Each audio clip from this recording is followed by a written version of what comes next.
Merry Christmas. Lapit na. 3 days na lang.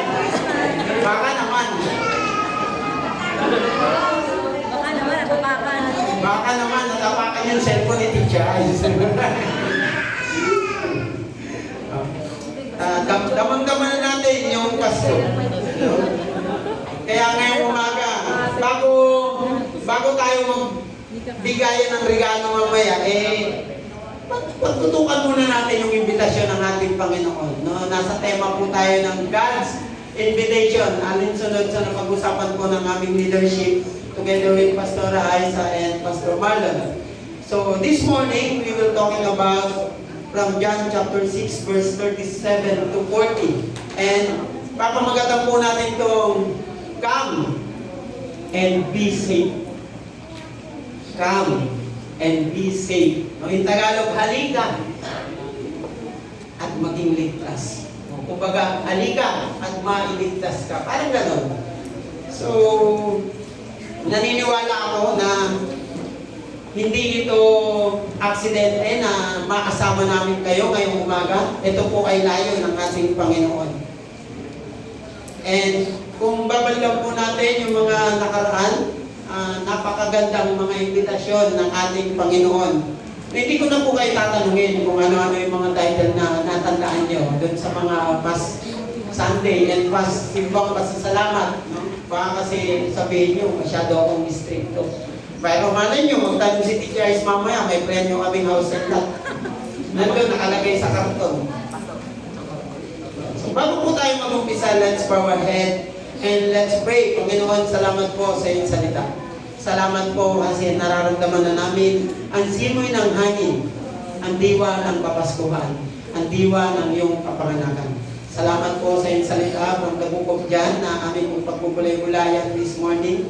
Naniniwala kami na ito po ay naka-align sa iyong dakilang plano kung paano mo po kami nais-imbitahan na lumapit sa iyo, Panginoon. Kaya ngayong umaga, linisin mo po ang aming mga puso, gamitin mo po ang iyong abandin mo bilang isang daluyan ng pagpapala. Ang salita mo, ang tunay na maipaihayag, Panginoon. Salamat po. Ito po ang aming dalangin sa pangalan ni Jesus. Amen. Tingnan niyo po yung mga katabi niyo. Naniniwala po ba kayo na yan, tao na yan nakatabi niyo, ay pinanganak para may mailigtas? Naniwala ba kayo? We never know. Sabi kanina sa devotion, ikaw ba, alam mo ba yung kwento ng iyong kapanganakan? Naalala ko, sabi ng nanay ko, nung pinanganak daw ako, Wednesday. So, sabi ko, midweek service yun. Wednesday. Tapos, sabi niya, nanonood daw siya ng palabas. Ang bida daw nun, si Dante Barona. Kaya ang pangalan ko, huwag niya nang itanong. Alam niya ng history. Di ba? So, yan yung kwento ng aking kapanganakan. Kayo, ay bawat isa, ay meron tayong kanya-kanyang kwento ng kapanganakan. Pero alam niyo ba, yung katabi niyo, ay pinanganak yan para may mailigtas. Naniniwala ba kayo? Amen. Di ba? We never know kung sino yung babahagian niyan ng salita para mailigtas. Malay mo, yung kapitbahay mo lasay ko, nabahagyan niya ng salita. Biglang nagbago, di ba? Hindi natin alam. Yung iba, busy tayo lagi tuwing Kapaskuhan. Busy yung mga mall, yung tiyanggian, punta ka ng pasok ng Taytay Palengke, sobrang traffic. Ang daming namimili. Yung mapapasana all ka na lang kasi namimili sila. Sana all, di ba? Busy yung mga mall, tiyanggian, mga bilihan ng regalo. Kasi nga, mga pambigay yon sa inaanak, sa kamag-anak, at kung sino-sino pa. Pero alam niyo po ba na mayroong isang regalo na matagal nang binibigay ang ating Panginoon? Ngunit kadalasan, ayaw natin tanggapin. Ayaw tanggapin ng tao. Kaya sana, ngayong Pasko tanggapin natin yan. Dahil yung bibigay niyang regalo sa atin, ay pangahawakan natin yan, pangmatagalan. Kumbaga walang expiry. unlimited, kumbaga. Naniniwala ako doon na tatanggapin natin lahat yun ngayong Kapaskuhan. And, ito po yung totoo. Naniniwala tayo na si Jesus ay isinilang para sa kaligtasan natin lahat. Amen. Tayong lahat. Pag may bagyo, nag-a-announce yung mga LGU, lumikas kayo, kayong mga malapit sa baybayin ng karagatan upang mailigtas kayo. Dadalhin kayo sa evacuation area. Pero, anong ginagawa ng tao? Bahala niyo, mahina pa naman yung ulan, wala pa namang hangin, dito na muna kami sa tahanan namin. Ang LGU may invitation para mailigtas kayo. Mailigtas ang tao, pero hindi natin pinapansin. Paano naman yung invitasyon ng ating Panginoon na come and be saved? Paano yun? Isa rin ba yun sa binabaliwala natin? Sabi ng Diyos, come and be saved. Ito po yung katotohanan. Tayong lahat ay niligtas na ng ating Panginoon sa cross ng Kalbaryo. Kaya naman ngayong Kapaskuhan, inaanyayahan tayo ng ating Panginoon na come and be saved. Sa talata po na ating pagbubulay-bulayan from 1 chapter 6 verse 37 to 40. Isang teksto po ito kung saan nakahanap tayo ng katiyakan. Isang talata na nagpaparamdam sa atin ng seguridad. And kung titingnan po natin yon, bukod dun sa dalawang bagay na yon, ang talata po na ito ay isang mahinahon na paanyaya na sinasabing, lumapit ka lang kay Jesus.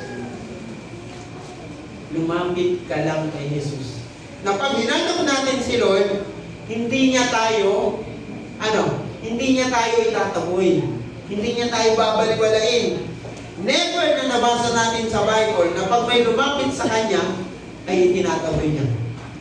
Kahit bali-balita rin nyo yung Biblia, cover to cover, wala po kayong mababasang ganun.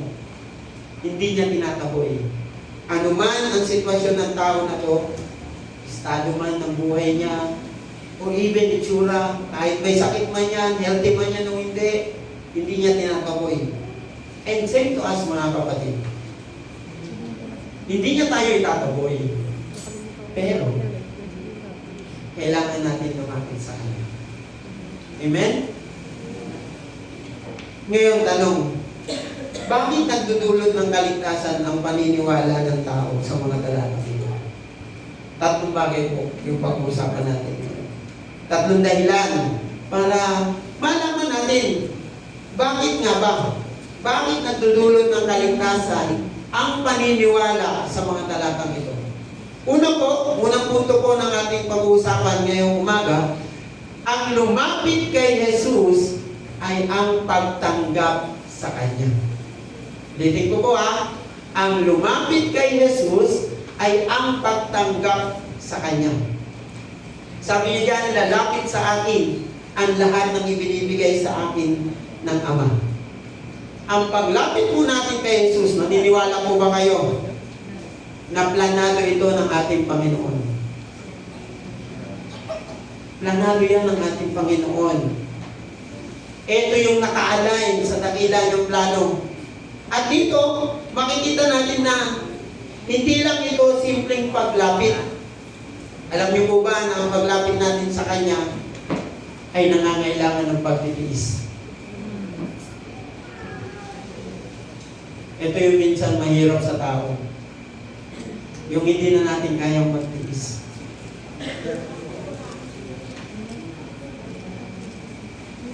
Lahat big deal sa atin, lalo na pag tayo ay napapagod na. Pero alam niyo po mga kapatid, required ng ating Panginoon na tayo ay magtiis. Pagtitiis hanggang maabot ang kaligtasan. Kung titignan niyo po mga kapatid, wala pong anumang komplikado patungkol sa pangyayang ito. Hindi tayo magkakaroon ng confusion. Alam natin na ang pangyayang ito ay hindi po tayo dadalhin sa komplikadong sitwasyon. Hindi niya po tayo hahayaang nahihirapan. Ito yung kagandahan sa paanyaya ng ating Panginoon.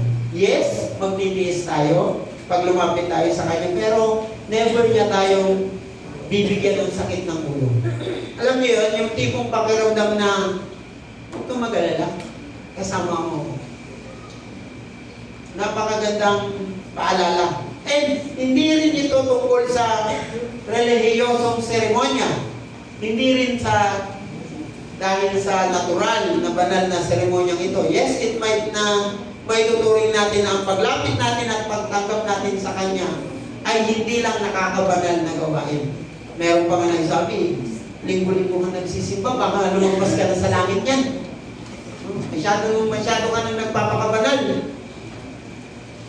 No, minsan ganyan yung mindset ng tao. Nagpapakabanal ka masyado. No? Huwag po kayong mag-alala kasi hindi rin naman po yan basihan. No, yes, gusto ng ating Panginoon na maging holy tayo. Pero huwag niyo pong pansinin yung mga sinasabi ng iba. Importante ginagawa po natin yung utos ng ating Panginoon sa atin.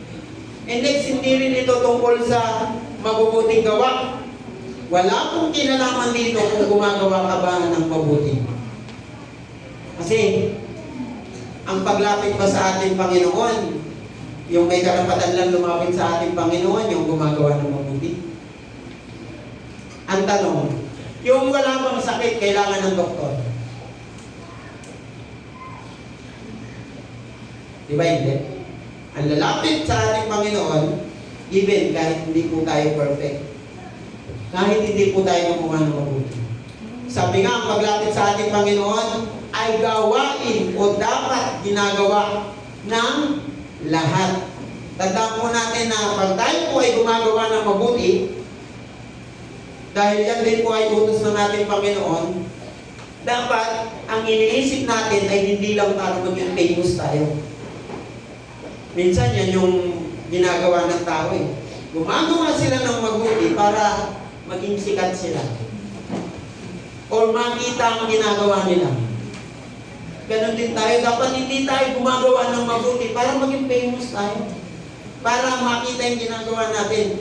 Lagi po natin isipin na gumagawa tayo ng mabuti dahil nais natin na mag-glorify ang ating Panginoon.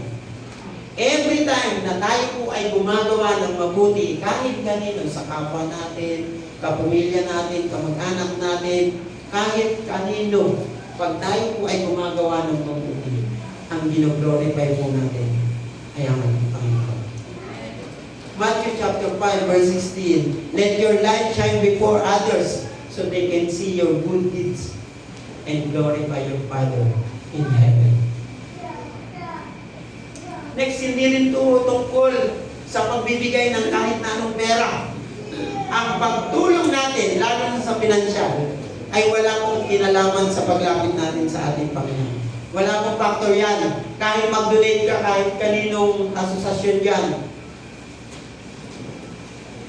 walang factor o walang value. Ang paglapit at pagtanggap natin kay Jesus ay magiging makabuluhan dahil sa bagay na ito. Ang pagtanggap kay Kristo ay paglalagay ng pananampalataya sa Kanya. At dahil dito, nababatid natin ang ating mga makasalanang kalagayan. Gaya nga po ng nasusulat sa Roma na walang matuwid kahit isa. Sabi doon, sapagkat ang lahat ay nagkakasala na at hindi nakakaabot sa kaluwalhatian ng Diyos. Roma chapter 3 verse 10. And sa Roma chapter 3 verse 23, sinabi niya dyan, dahil nga sa tinanggap na natin siya, nananampalataya na tayo ay makasalanan. Ngunit handang tumanggap sa kapatawaran ng ating Panginoon. Mga kapatid, naiintindihan natin na hindi natin maliligtas ang ating sarili. Alam natin yan. Hindi ka kayang iligtas ng asawa mo kahit mahal na mahal ka pa niyan. Pagdating sa paghuhukom ng ating Panginoon, walang kinalaman yung pagmamahal ng asawa mo para sa iyo.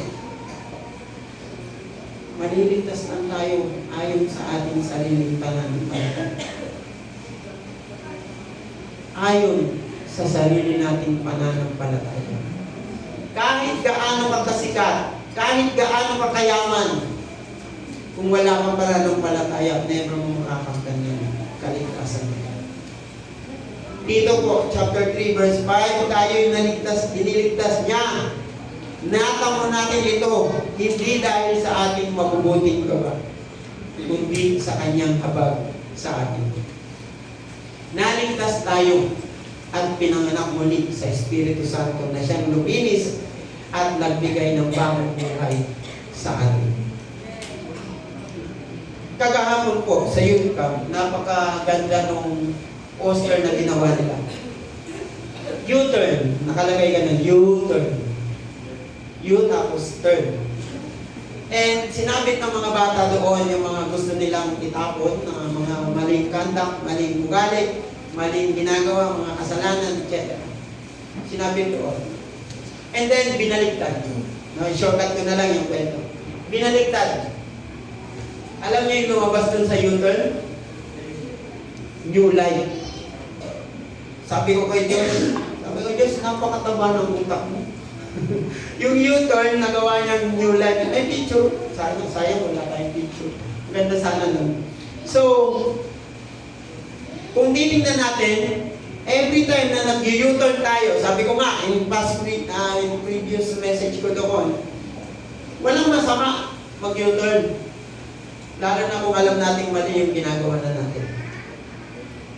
Try to U-turn. Para hindi tayo maligaw ng landas. Para magkaroon tayo ng bagong buhay. Amen? Kung alam natin mali yung ginagawa natin, U-turn tayo. Walang manghuhuli yan. Walang traffic enforcer. Basta ang nais lang ng buhay ng ating Panginoon sa atin ay magkaroon tayo ng bagong buhay. Sabi ko nga, naligtas tayo at pinanganak na muli.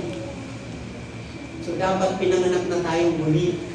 Bagong buhay, bagong ikaw, bagong tao. Walang factor kahit gano'n tayo kayaman. Kung walang bagong tayo, walang bagong ikaw, wala tayong kaligtasan. Kahit sabihin natin na marami na tayo natulungan, kahit sikat man tayo. So dito ako minsan nakakainis na manood ng mga vlogger eh. No? Alam niyo po ba, na pag kayo ay nanonood ng mga vlogger na yan,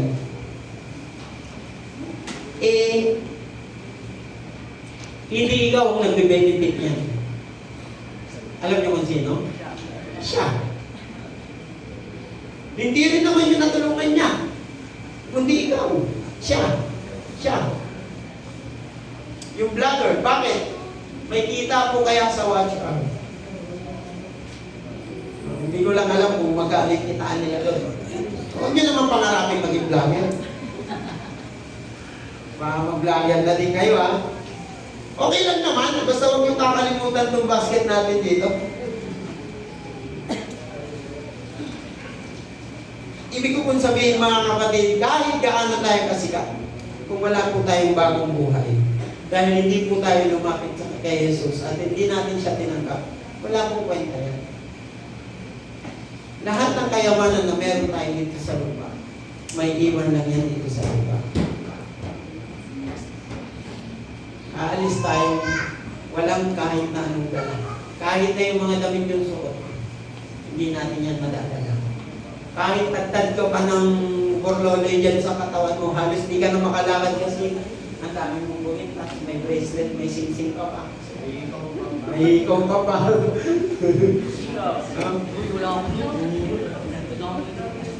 Lahat tayo aalis ng walang dala-dala.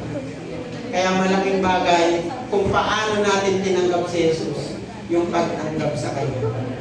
Huminto po tayo dun sa pabor na pagsisikap na makakuha ng pabor sa Diyos. Ephesians chapter 2 verse 8 to 9, lagi natin isipin na paano ba natin makukuha kung matanggap ang pabor ng Diyos? Sabi po sa Ephesians 2:8, sapagkat sa biyaya kayo'y naligtas. take note of this word, sa pamamagitan ng pananampalataya. At ito'y hindi sa inyong sarili, ito ay kaloob ng Diyos. So bakit daw hindi sa mabubuting gawa? Itong sagot sa verse 9. Hindi sa pamamagitan ng mga gawa, upang ang sino man ay huwag magmapuri. Hindi ang kailangan natin gawin. Bakit daw? Para hindi tayo magmapuri. Minsan, ito yung nade-develop ng tao. Yung masakit na katotohanan, pag marami na tayong ginagawang mabuti, lumalaki yung ulo natin. Yung mayabang tayo. Okay lang dapat. Sabi, huwag kami umabang. Dapat yumabong. Huwag tayong maging mayabang. Dapat yumayabong tayo. Pag sinabi natin mayabong, dapat marami yung nasasakupan. I mean, marami kang nakukomfort. Diba? Yung puno, pag mayabong yung dahon niya, malawak yung lilim niya. So, ganun po yung bagay na sinasabi. Pero kailangan po natin palalimin yung ating pananampalataya. Sa halip, magtiwala tayo sa ating Panginoong Jesucristo bilang personal na tagapagligtas. John 1:12. Ngunit ang lahat ng tumanggap at nanalig sa Kanya ay pinagkalooban niya ng karapatang maging anak ng Diyos. Tayo lahat po ay binigyang karapatan maging anak ng Diyos. Makasalanan man tayo, marami man tayong kahinaan, kakulangan, lahat tayo binigyang karapatan ng ating Panginoon upang maging anak niya. Kaya ano pang hinihintay natin, mga kapatid? Lumapit tayo kay Jesus at tanggapin siya. Pangalawang punto, yun na yun. Kanina, lumapit pagtanggap sa Kanya. Ngayon, ang lumapit kay Jesus ay tatanggapin niya. Pangalawang punto, ang lumapit kay Jesus ay tatanggapin niya. Minsan, yung mga kulang o walang pananampalataya kay Kristo, ito yung kinakatakot.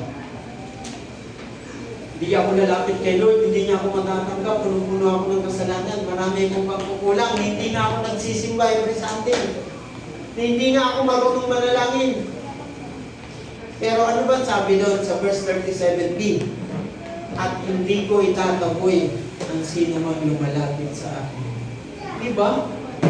Napakagandang pangako ng Diyos sa atin na hindi niya itataboy ang sino mang lumalapit sa akin. Sabihin mo nga sa katabi mo. Yan, sa katabi mo. O kaya sa likod mo na lang para maiba naman. Nalikuran ako. Natatakot ka ba? Huwag kang mag-alala. Hindi ka itataboy ng Diyos. Amen? Palakpakan po natin yan. Ng ating Panginoon na hindi niya tayo itataboy. Ang sino man lumalapit kay Jesus ay makikita ang kanyang mga basic na nakabuka. Maluwag upang tanggapin tayo. Naranasan niyo na ba yun? Na yung bata tumatakbo, pakalapit sa'yo, tapos nakaganong ka lang. Anong mangyayari dun sa bata na lumalapit sa'yo? Iilag niya, ayaw niya kasi nakaganong ka lang. Pero try mong ganon, na parang yayakapin mo siya.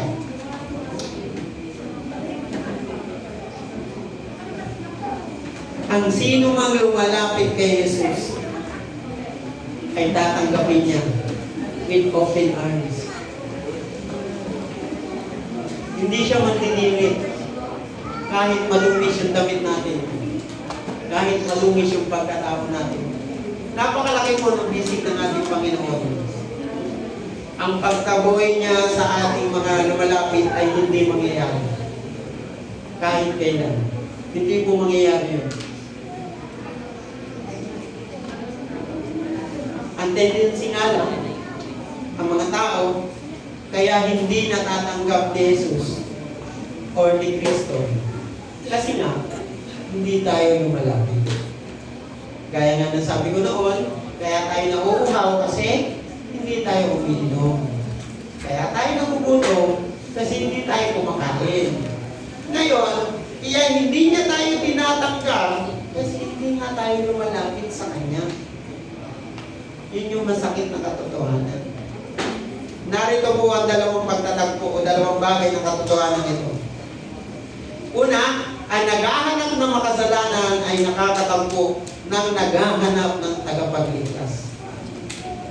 Tandaan niyo po yan, ha? Ang naghahanap ng makasalanan ay nakakatagpo ng naghahanap ng tagapagligtas. Kaligtasan ang gusto natin bilang anak niya. Amen. Lahat tayo, pangarap natin yung kaligtasan. Sino ba naman dito yung gustong mapahamak? Nung bumabiyahe nga kami papuntang Santa Maria, Laguna, nung nagloko yung preno ko, sabi ko, Lord, gusto kong makarating ng youth camp ng ligtas. Sobrang dulas ng kalsada, ang ginawa ko, bumaba ako sa motor. Akay-akay ko yung motor, pumaba, hindi kaya. Bumaba si Pastor Vlad, yung kasamahan namin pastor. Binaba niya muna yung motor niya, tapos bumalik siya sa akin sa pataas. And then, hila-hila niya yung motor ko. Ako habang tulak-tulak ko pababa. So, humihinto yung motor, hindi kami gumugulong. Yun yung kailangan nating hanapin. Dahil tayo nga ay makasalanan, kailangan natin hanapin yung magliligtas sa atin. Amen? Pangalawa, ang isang tatanggap ng makasalanan ay makatatagpo sa isang tumatanggap ng tagapagligtas. Magkaiba po yun, ha? Yung kanina, naghahanap lang. Ito yung tumatanggap ng makasalanan siya. Magkaiba po yun. So ngayon, pag tinanggap natin na tayo ay makasalanan, makakatagpo din tayo ng tumatanggap na tagapagligtas. Amen? Ang Diyos ang ating tagapagligtas. Pero, kailangan natin tanggapin na tayo ay makasalanan. Minsan ang tao kasi, manghihingi ng forgiveness. Pero hindi naman nila tinatanggap na nagkasala sila. Sorry na, patawarin mo na ako. Galit pa eh. Ano kasalanan mo? Wala akong kasalanan, pero patawarin mo ako. Diba? Parang ganun lang yun. Tayo po, bilang isang tao, para po maramdaman natin yung forgiveness na sinasabi, dapat, tanggapin muna natin na tayo ay nagkasala. Yung kaligtasan ng ating Panginoon, para maramdaman natin yan, kailangan natin tanggapin na tayo ay nagkasala. Tanggapin natin na tayo ay makasalanan. At hindi natin namamalayan ang tinatanggap na natin tagapagligtas ng ating mga kasalanan. Meron tayong nasa ba?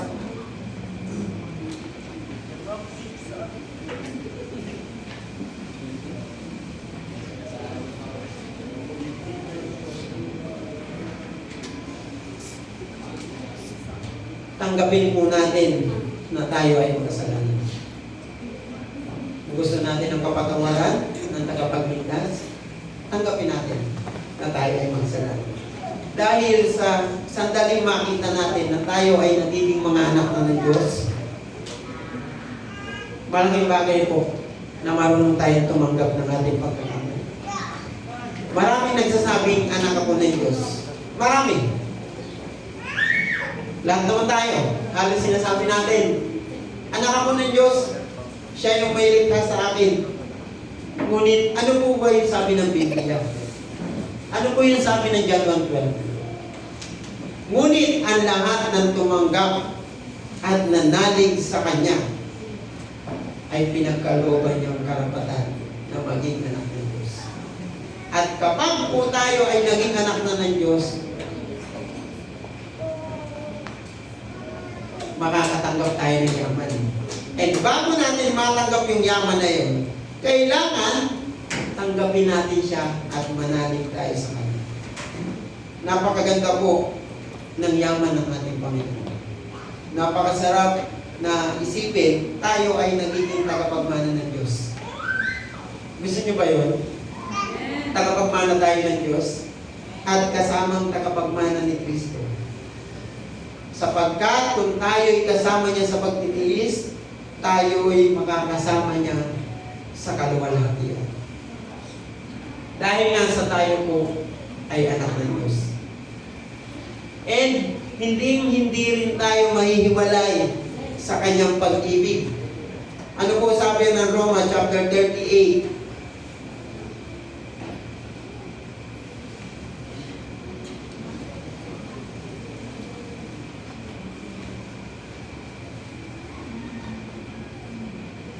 Roma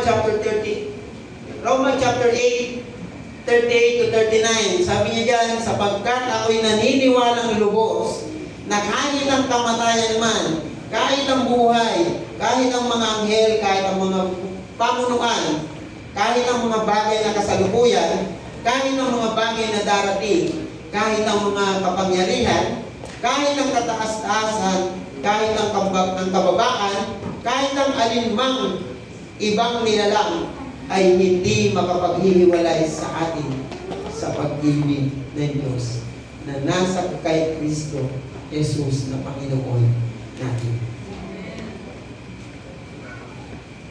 Wala pong makakapaghiwalay sa atin galing sa pag-ibig ng ating Panginoon. And yung bagay na yun, napakagandang panghawakan.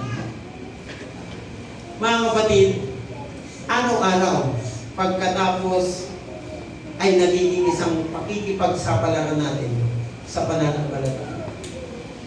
Pagkatapos nating lumapit at tanggapin si Jesus bilang ating tagapagligtas, araw-araw, we experience the spiritual battle. Pero yung pag-ibig ng ating Panginoon ay mananatili sa atin. Alam niyo po kung bakit nagkakaroon tayo ng spiritual battle? Para patibayin tayo. Alam niyo rin po ba kung bakit pag dumaranas tayo ng spiritual battle, natutuwa yan si Satan. And habang dumaranas tayo ng spiritual battle, gagawa din siya ng paraan para sirain tayo.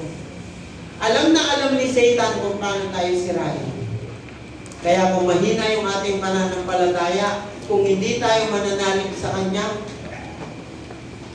mahihirapan tayong makabangon. Alam niyo po ba na nagiging ganap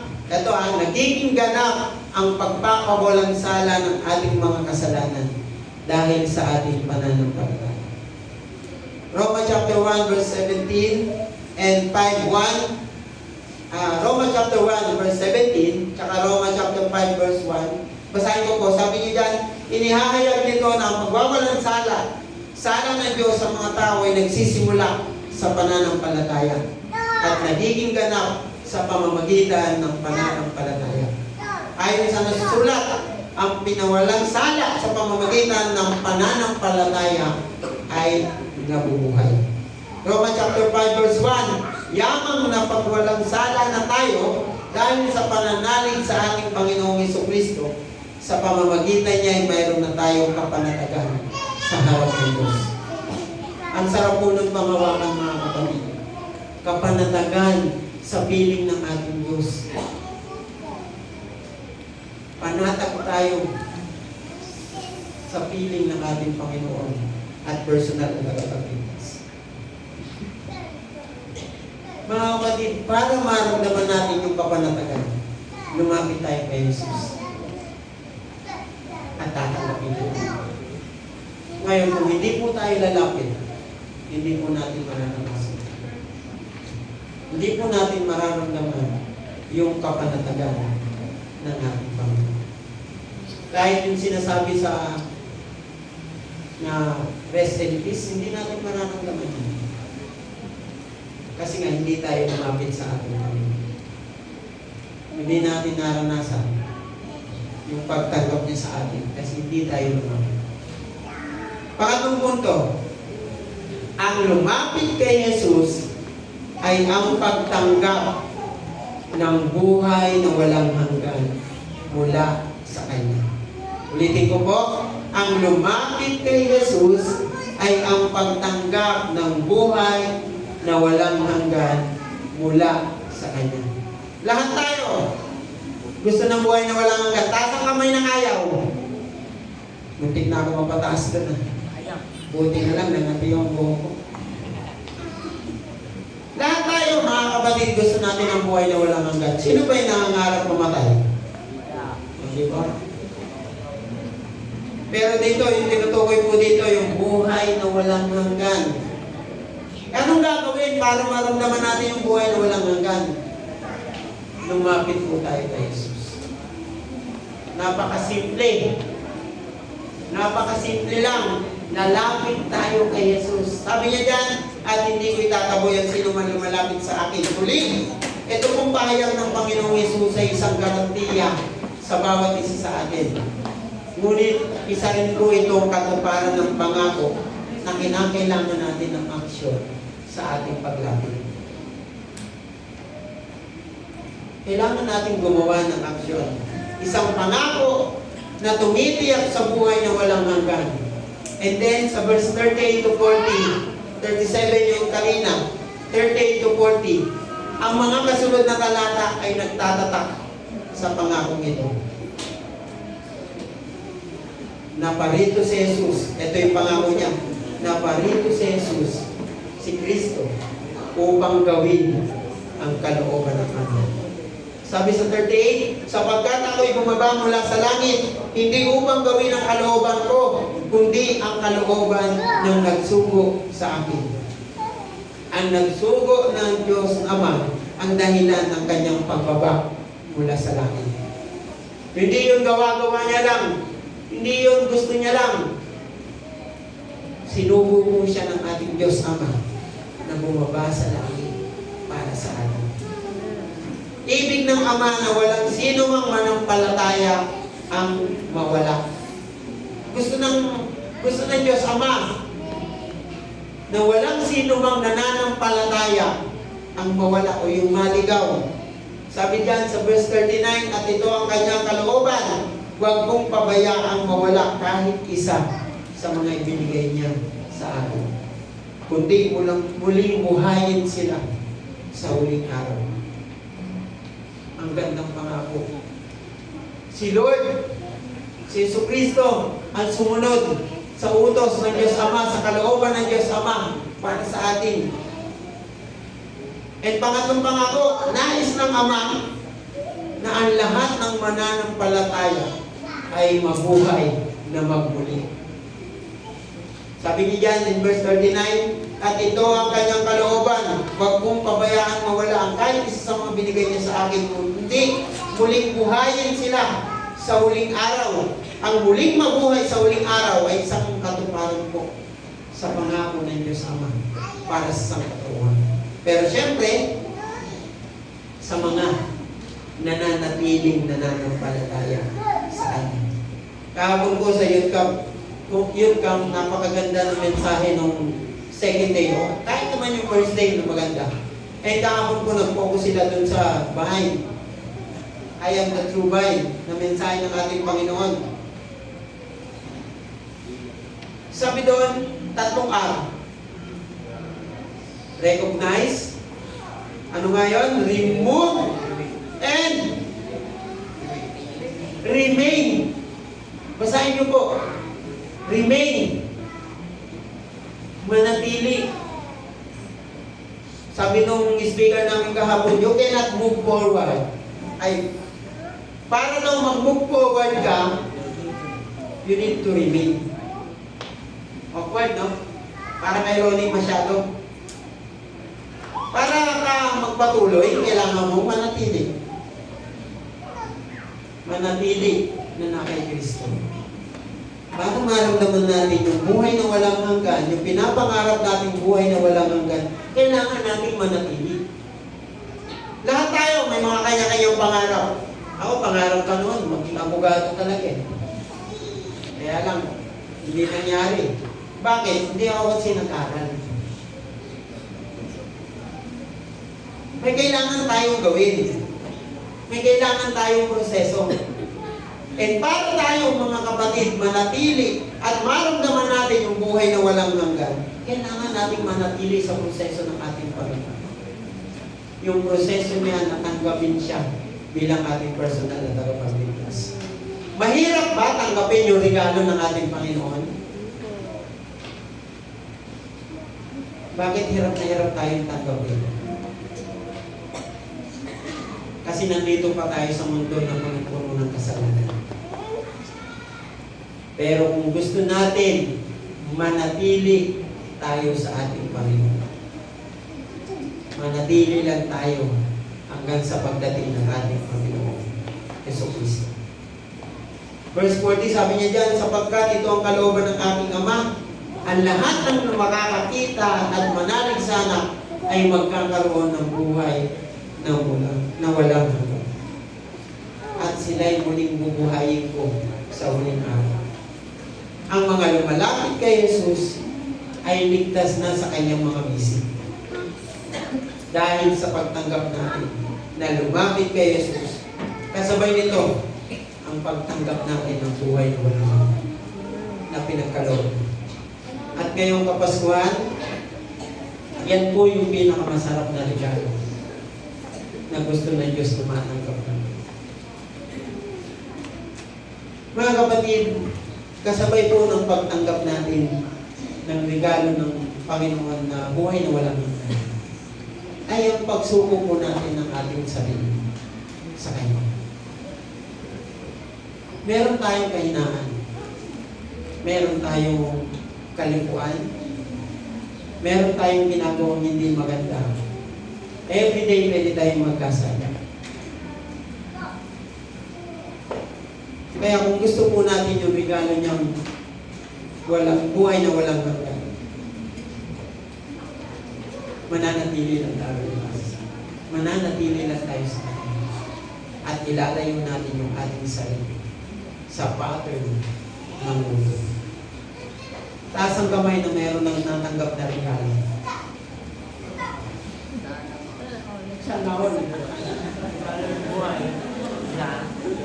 Ako dito, ang dami, mamaya. Sulit ko to lahat. Diba? May natanggap na kayong regalo. Ako pinagpapasalamat ko bago ako nag-resign sa trabaho. Bago ako nag-resign sa trabaho, grinant ng amo ko yung mga hinihingi kong pamparako na.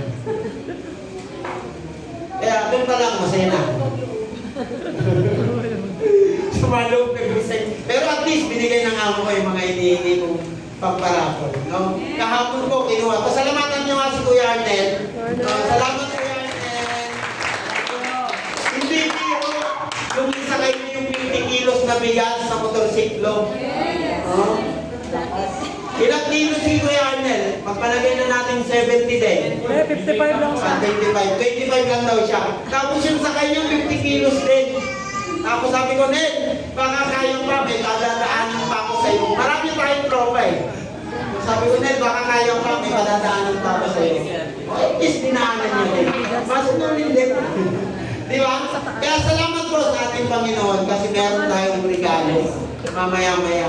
So ngayon, may regalo na yung ating Panginoon sa atin ngayong Kapaskuhan. Yung buhay na walang hanggan.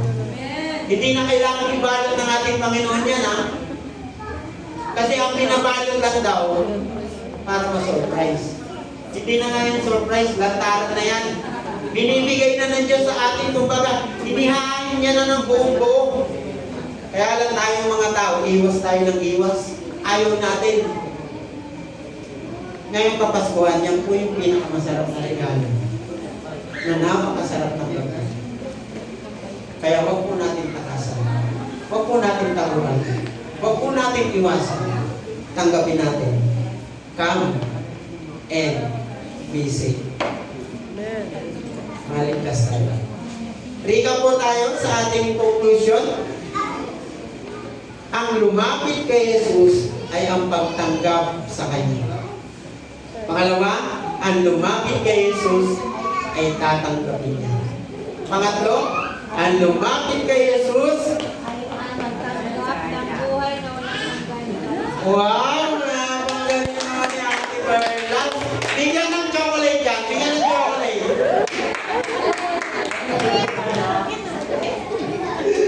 ba? Ang lumapit kay Jesus ay ang pagtanggap ng buhay na walang hanggan mula sa Kanya. Ngayon tanong, reflection question tayo mga kapatid bago sa ating pagtatapos.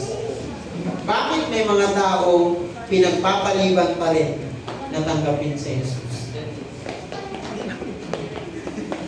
Nag-mention pa yun. Bakit may mga tao pinagpapaliban pa rin na tanggapin si Jesus? Ako po, ito lang ang nakikita ko. Dahil marami pa ang hindi naniniwala or ayaw talagang manampalataya sa ating tagapagligtas. Ito marahil yung regalong nadidisregard ng tao. Diba?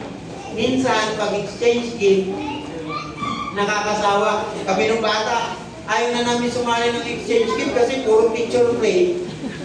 O kaya, baso. Kayo magana lang, may baso pa rito mamaya. Oo, maganda yan. Alam niyo ba yung worth ng baso na yan? 550 isa. May laman kasi yan 500. Wow, baka masaslan. Joke lang po yun. Okay? Nakakasawa, ang paulit-ulit yung natatanggap natin. Pero napansin niyo po ba? Ang regalong medyo kakaiba ay masarap buksan. Yung medyo binalot ng kakaiba. Tapos ang laman. Yung tipong baso lang pala yung laman pero ang balot napakalaki. Di ba? Masarap buksan yan yung medyo kakaiba. Yung tipong kakaiba yung balot or hugis. Kaya tanong mga kapatid, gusto mo bang buksan yung regalo ng Diyos na buhay na walang hanggan? Kahit ganun yung balot. Pag nakabalot ng basahan. Bakit basahan? Bakit ordinaryo? Bakit? Saan ba pinanganak ang ating Panginoon? Sige nga. Yes! Nakita ng kababaan dahil sa sabsaban siya pinanganak. So ganun yun. Kahit ordinaryong balot, tanggapin natin yung buhay na walang hanggan. Amen? Ang paanyaya po ng ating Panginoong Yesus ay napakaliwanag. Napaka-clear. God's invitation. Lumapit kayo sa akin at makikiligtas. Lumapit tayo sa Kanya at ikaw ay makatatanggap ng kaligtasan. Come and be saved. Tayo po ay ligtas dahil tayo ay magkakamit ng buhay na walang hanggan. Amen? Magkakamit tayo ng buhay na walang hanggan. Lahat tayo gusto ng buhay na walang hanggan. Naniniwala ako doon. Lahat tayo. Kaya dapat lumapit tayo kay Jesus. I wanna end on this note. Remember this mga kapatid. The Lord has been waiting for us for too long time to come. Napakatagal na panahon para ipagkaloob ang kaligtasan. Tayo lang ang matagal na natin ayaw lumapit sa ating Panginoon. Napakatagal na panahon na ng Diyos na naghihintay sa atin. Matagal na siyang kumakatok sa mga puso natin. Natanggapin siya bilang ating personal na kapatid. Pero tayo mismo ay ayaw lumapit sa Kanya. Kaya naman, ngayong umaga, itunuturo ko sa atin ang talata na ito ng Panginoon sa John chapter 6, verse 37 to 40. Come and be saved. Para maramdaman natin yung buhay na walang hanggan at yung hatid niyang kaligtasan. Amen? Sa mapagpalang umaga po sa ating lahat. And